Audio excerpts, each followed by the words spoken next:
지난 월요일부터 새벽 기도회를 재개하였는데요. 담임 목사로서 모든 대면 예배가 중단되었을 때에 가장 괴롭게 느꼈던 것 가운데 하나가 새벽 기도회를 진행할 수 없다는 그런 일이었습니다. 담임 목사는 새벽을 깨우고 교회와 성도님들을 위해서 기도해야 하는 사람인데 그렇게 하지 못하니까 하나님에 대해서도 또 성도 여러분에 대해서도 죄송한 생각이 들어서 마음이 많이 불편했습니다. 그래서인지는 몰라도 새벽 기도회를 진행하지 않는 그 가운데도 시계를 맞춰 놓지 않았음에도 불구하고 거의 하루도 빠짐없이 매일같이 새벽 4시쯤에 잠이 깨어서 계속해서 뒤척이며 교회와 성도님들을 위해 기도하고는 했습니다. 그러다가 지난 월요일부터 새벽 기도회를 재개하고 나니까요, 모든 불편한 마음들이 사라지고 마음이 얼마나 편안해졌는지 모릅니다. 더욱이 제가 여러분에게 전해드리는 말씀, 그 감동과 깨달음을 주로 받는 시간이 새벽에 기도하면서 묵상하는 때라서 새벽 기도회가 중단된 2달 동안은 이전보다도 말씀을 준비하는 것이 여간 힘들지가 않았습니다. 그런데 새벽 기도회를 재개하고 말씀을 놓고 기도하면서 어제 오늘 준비한 이 설교 여러분에게 전해드리고 있는데 이 설교에 대한 감동 또 깨달음을 새벽 기도회 시간에 주셔서 얼마나 감사한 경험을 했는지 모릅니다. 이런 일들을 통해서 제 안에 어떤 생각이 자리 잡게 되었느냐면요, 저와 여러분 믿는 사람에게는 기도가 얼마나 필요한 일인지 모른다. 이 교회 가운데는 성도 여러분들의 기도가 끊어져서는 안 된다. 그래서 이 교회는 성도님들이 하나님 앞에 기도하기 위해서 자신의 집과 마찬가지로 언제나 그리고 편안하게 드나드는 기도하는 집이어야 된다. 이러한 생각을 가지게 되었습니다.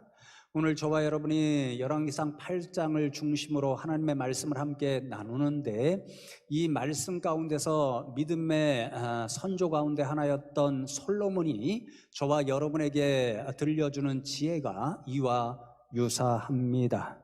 이제 8장 전체를 읽어보면 성물로 보니 하나님의 성전을 완성한 후에 온 백성들과 모여서 하나님 앞에 그 성전을 봉헌하며 예배를 진행하는 그런 장면이 기록되어 있습니다. 이 말씀들을 읽으면서 제가 이번에 새삼 깨달았고 발견한 그런 사실 하나가 있는데요. 솔로몬이 그렇게 하나님 앞에 성전을 봉헌하는 예배의 순서를 이렇게 진행합니다. 맨 처음에는 하나님의 언약궤를 모셔다가 성전의 가장 안쪽 가장 중요한 장소인 지성소에 그 언약궤를 안치합니다. 그리고 두 번째로 솔로몬이 이제 그렇게 한 후에 백성들에게 자신이 어떠한 연유에 따라서 성전을 건축했는가 그것을 간단하게 설명합니다.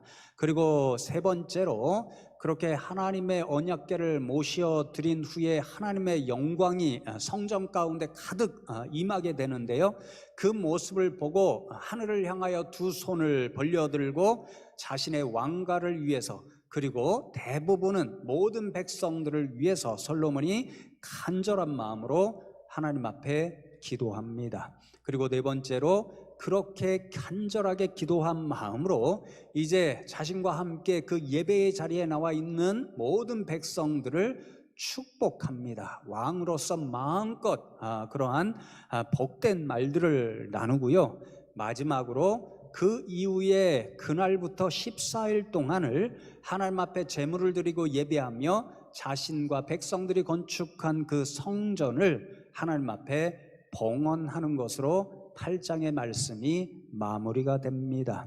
제가 이 말씀을 새롭게 읽고 또 말씀을 준비하면서 이번에 새삼 깨닫고 발견하고 놀란 일은요, 이 예배의 순서 정 가운데 솔로몬의 기도가 자리 잡고 있다는 사실이었고요. 또 더 놀라운 사실은 이 말씀이 굉장히 길은데 그 가운데 제일 길게 22절로부터 53절까지 솔로몬의 기도가 제일 상세하게 기록하고 있다는 사실입니다. 여러분, 이러한 사실을 통해서 제가 무엇을 깨달았냐면요, 솔로몬이 하나님의 성전을 건축하고 백성들과 더불어 봉헌하면서 자신의 기도하는 그 내용들을 통해서 자신이 건축하여 하나님 앞에 봉헌해 드리는 이 성전이 늘 백성들이 하나님 앞에 나와 기도하는 기도의 집이 되면 좋겠다라고 하는 소망을 하나님과 백성들에게 보여주고 있다, 그런 기도의 모범을 보여주고 있다, 이러한 깨달음을 얻었습니다. 그래서 여러분, 이 깨달음을 오늘 함께 나누기를 원하는데요, 교회는 기도하는 집입니다 라고 하는 그 제목을 가지고 솔로몬이 저와 여러분에게 이와 관련하여 들려주는 세 가지 교훈을 함께 나누고, 집으로 돌아가실 때는 저와 여러분도 솔로몬처럼 기도하는 집으로 허락하신 이 숭실교회를 더 소중하게 여기며 사랑하자 하는 마음을 가지고 돌아가시면 좋겠습니다. 첫 번째 메시지는요, 오늘 말씀을 통해서 저와 여러분은 교회가 우리 기도 생활의 중심지가 되어야 한다는 사실을 기억해야 합니다. 오늘 본문 말씀 솔로몬의 기도가 이어지는 22절로 53절의 말씀에서 솔로몬이 하나님 앞에 기도할 때에 가장 많이 사용하는 그런 단어들이 이어집니다. 여호와의 제단 앞에서, 그리고 주의 제단 앞에서, 그리고 성전에서, 마지막으로 성전을 향하여라는 말씀입니다.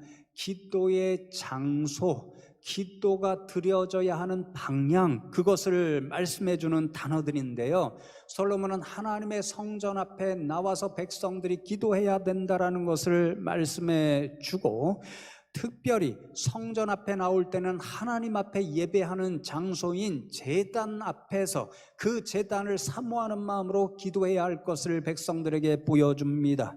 그리고 심지어는 외국에 나가 있거나 이렇게 해서 하나님의 성전을 마음대로 찾아올 수 없는 상황이면 그 자리에서라도 하나님의 성전이 있는 곳을 향하여 하나님 앞에 기도하라, 그렇게 교훈합니다.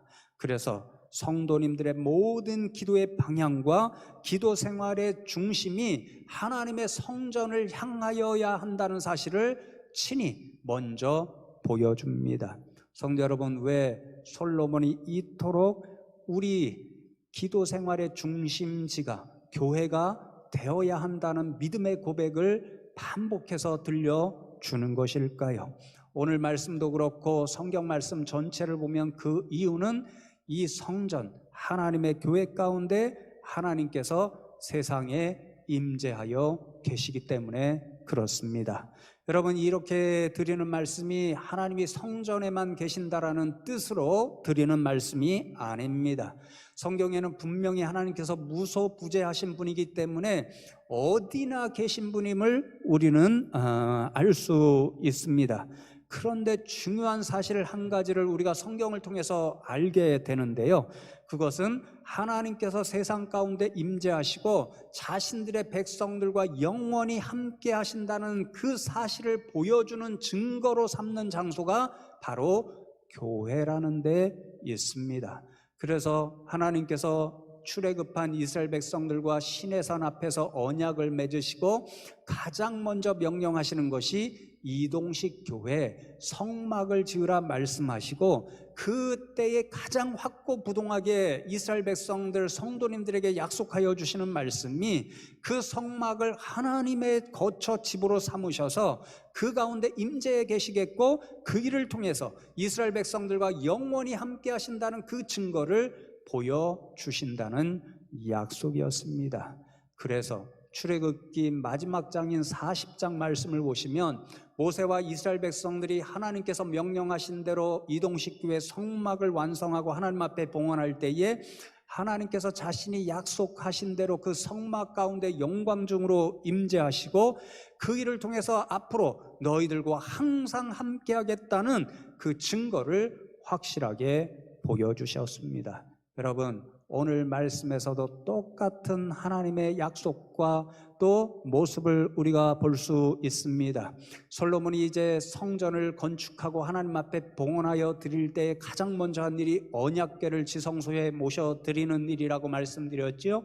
그 일이 있은 후에 하나님께서 솔로몬의 그 일에 반응하시는데요, 그 반응하시는 모습이 8장 10절과 11절에 이렇게 기록이 되어 있습니다. 제사장이 성소에서 나올 때에 구름이 여호와의 성전에 가득하매 제사장이 그 구름으로 말미암아 능히 서서 섬기지 못하였으니 이는 여호와의 영광이 여호와의 성전에 가득함이었더라. 이렇게 말씀합니다.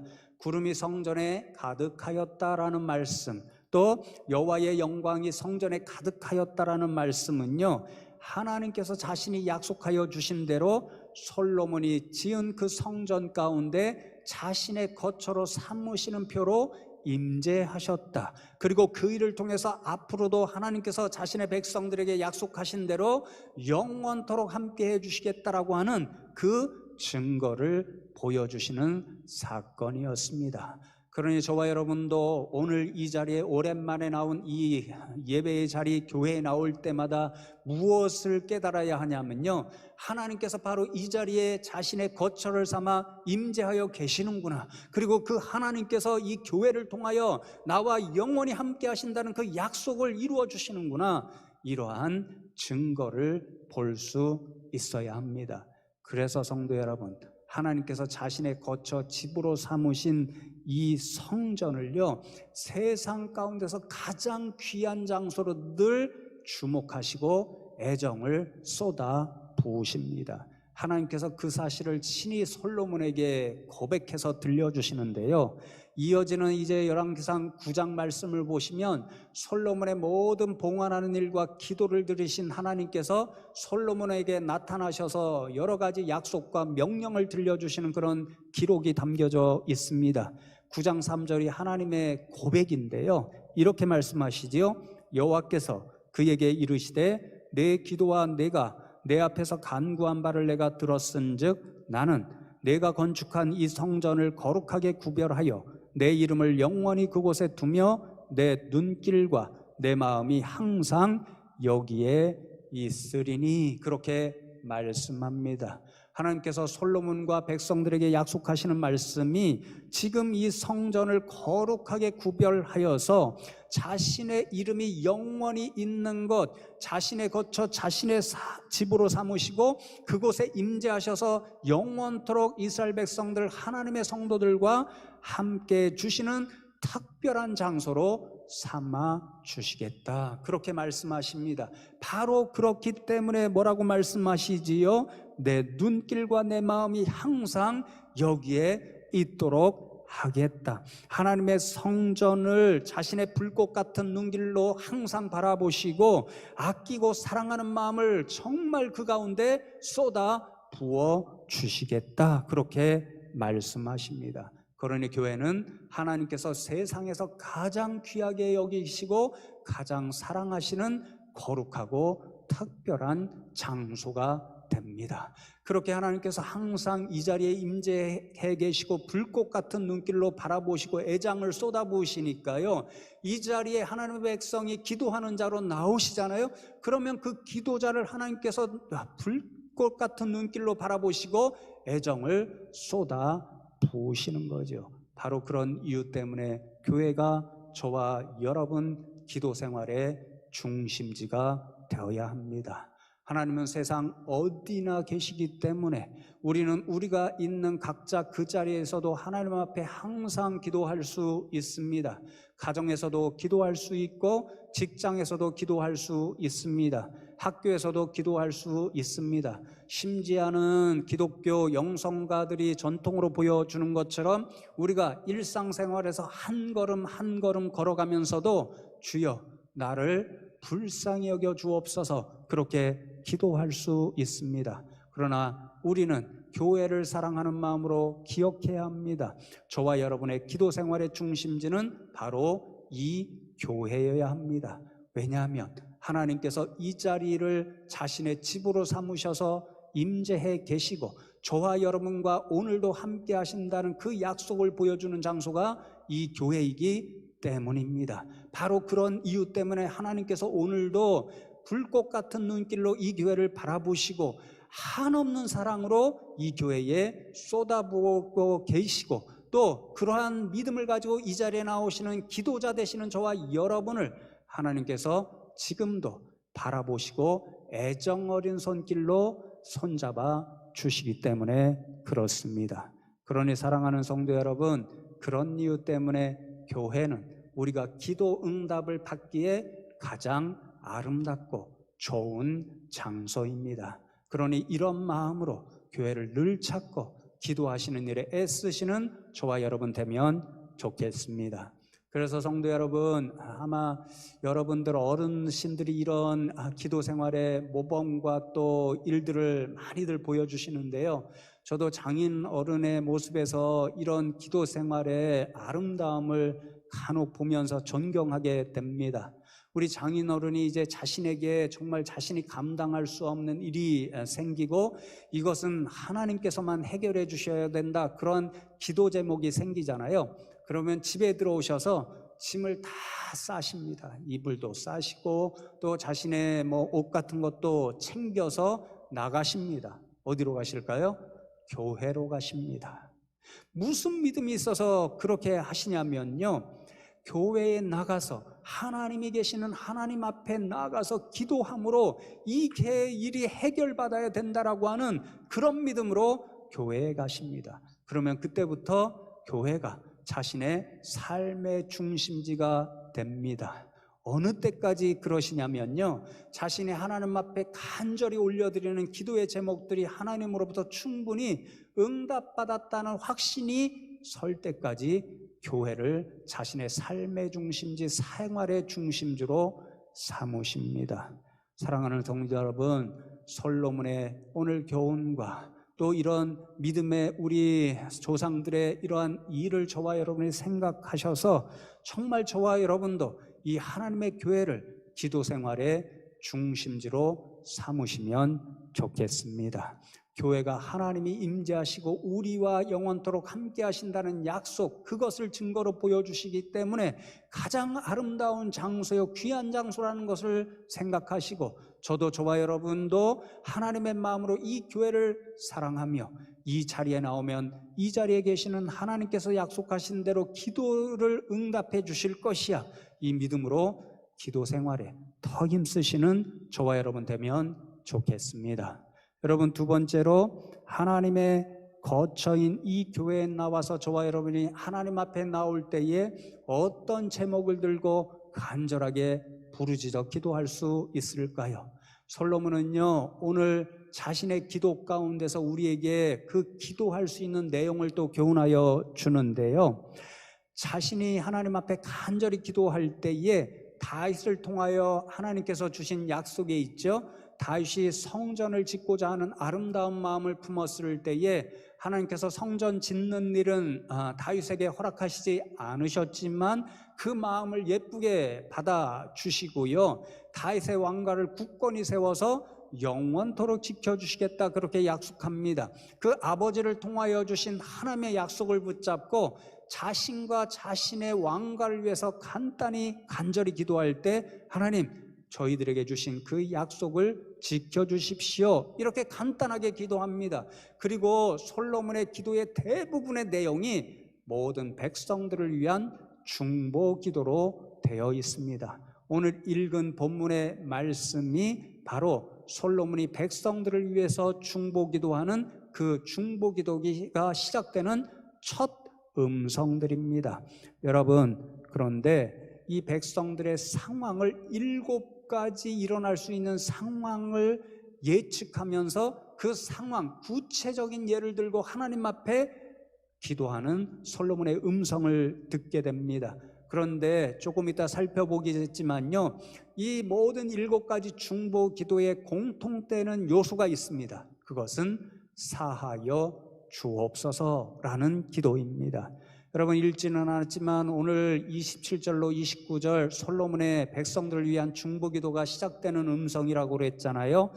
거기에 이어지는 30절 말씀을 보시면 그 기도의 내용이 이렇게 담겨져 있습니다.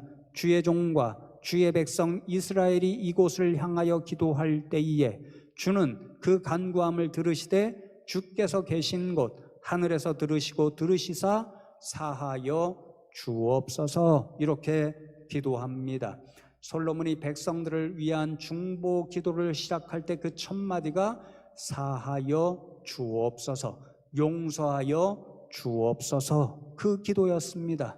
왜냐면요, 나누겠지만 이런 상황을 가정하기 때문에 그렇습니다. 하나님 앞에 이스라엘 백성들, 하나님의 성도들이 죄를 범하거나 아니면 그와 유사한 상황 때문에 앞으로 곤경과 어려운 상황 가운데 처할 수 있습니다.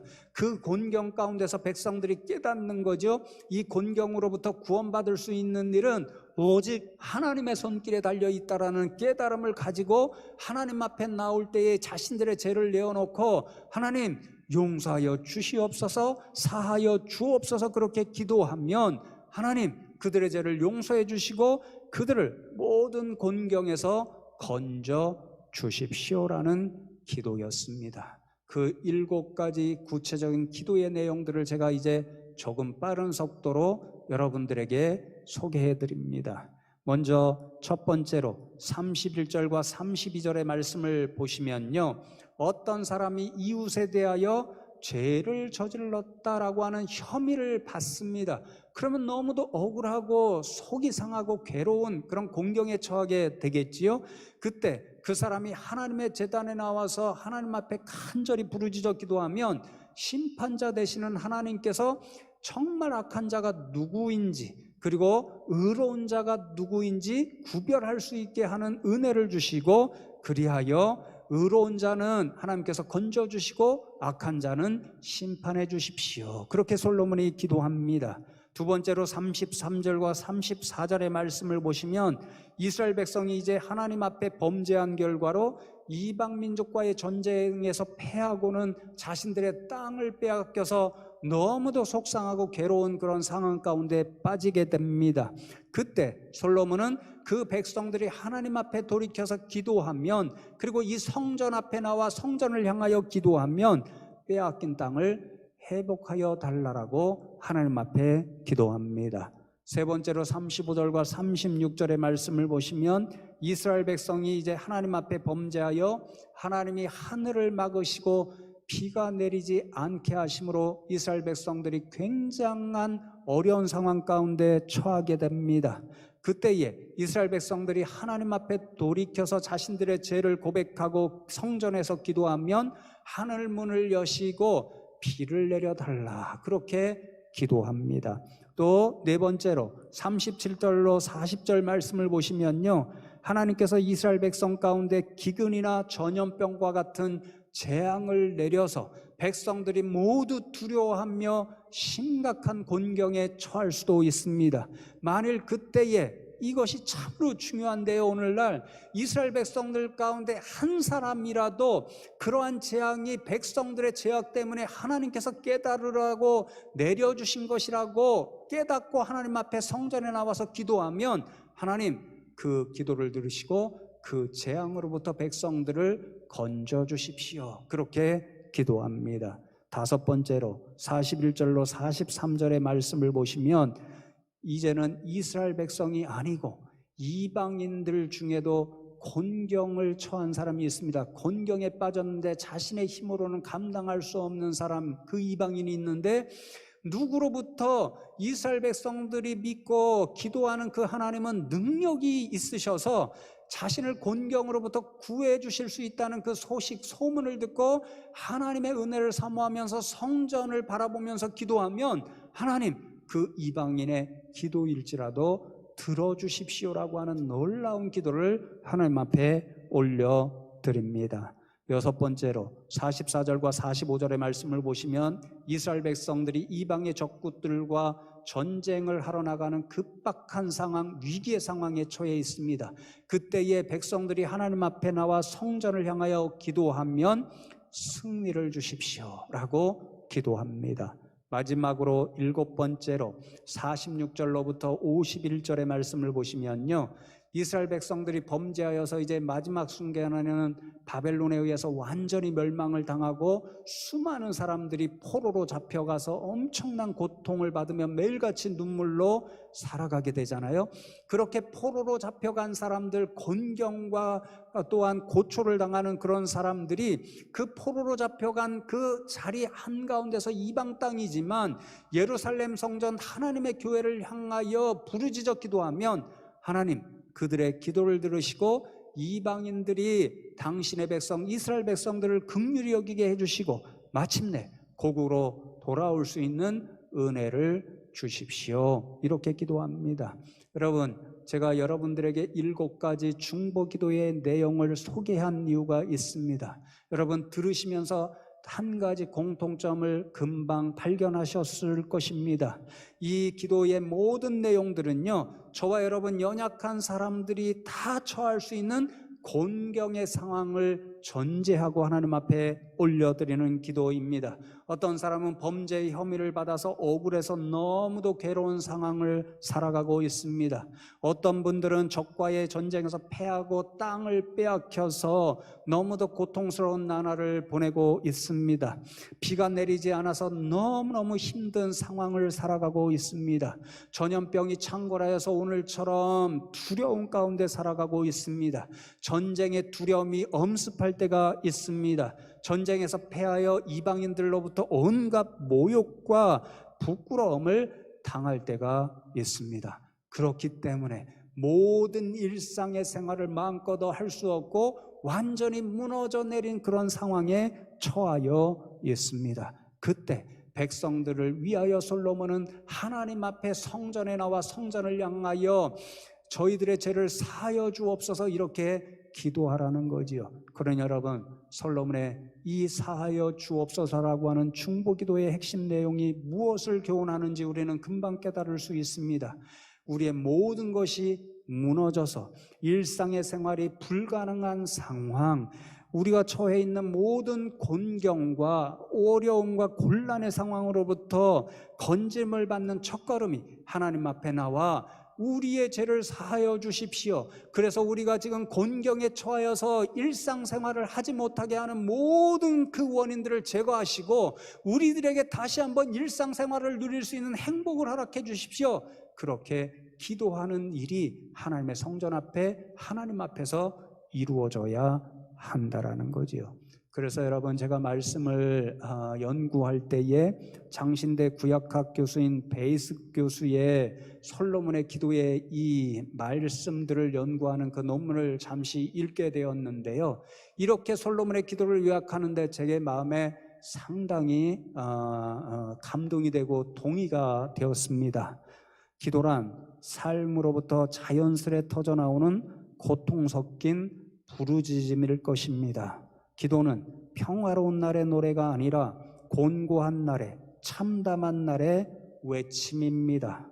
재난과 재앙 가운데 인간은 제사보다 기도하는 양식을 빌어 하나님을 찾게 됩니다. 그러므로 사하여 주옵소서라고 드리는 용서의 기도, 일상으로의 회복이 솔로몬의 기도의 주된 내용을 이루고 있다는 것은 당연한 일입니다. 그러니 사랑하는 성도 여러분, 오늘 솔로몬이 보여주는 이 모범을 본받아서 오늘날 저와 여러분이 하나님 앞에 가장 애쓰고 힘써서 해야 할 일은 기도의 생활입니다. 우리도 솔로몬이 지금 전제하고 있는 것처럼 코로나19 때문에 모든 일상의 생활이 무너져 있는 그런 현실을 살아가고 있습니다.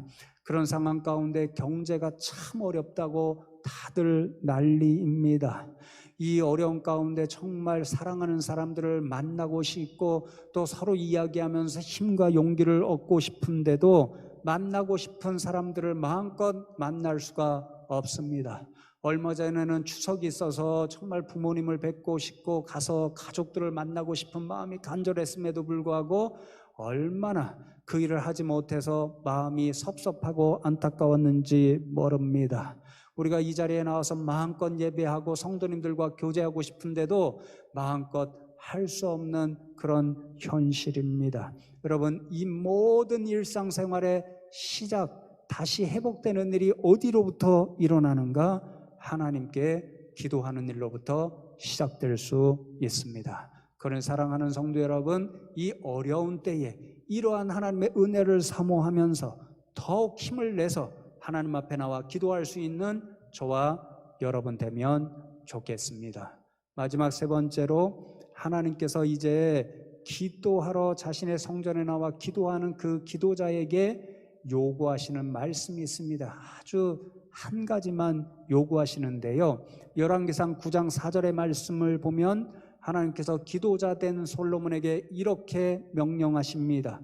내가 만일 내 아버지 다윗이 행함같이 마음을 온전히 하고 바르게 하여 내 앞에서 행하며 내가 네게 명령한 대로 온갖 일에 순종하여 내 법도와 율례를 지키면, 이렇게 말씀합니다.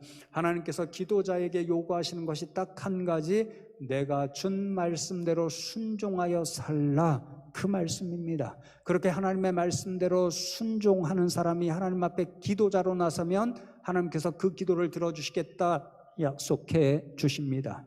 그러나 하나님의 말씀대로 순종하지 않는 그러한 사람이 아무리 하나님의 성전에 나와 간절히 부르짖어 기도한다고 할지라도 그 기도는 들어주시지 않는다. 심지어는 그런 사람들이 성전의 교회의 백성들 가운데 가득하게 되면 하나님께서 자신의 거처로 삼으신 이 솔로몬이 세운 건축한 그 교회도 버리시겠다, 이렇게 무섭게 말씀하십니다. 그러므로 순종이 기도 응답의 비밀이고, 반면에 불순종하는 일은 기도 응답의 문을 막아버리는 일이라는 것을 하나님께서 직접 말씀해 주십니다.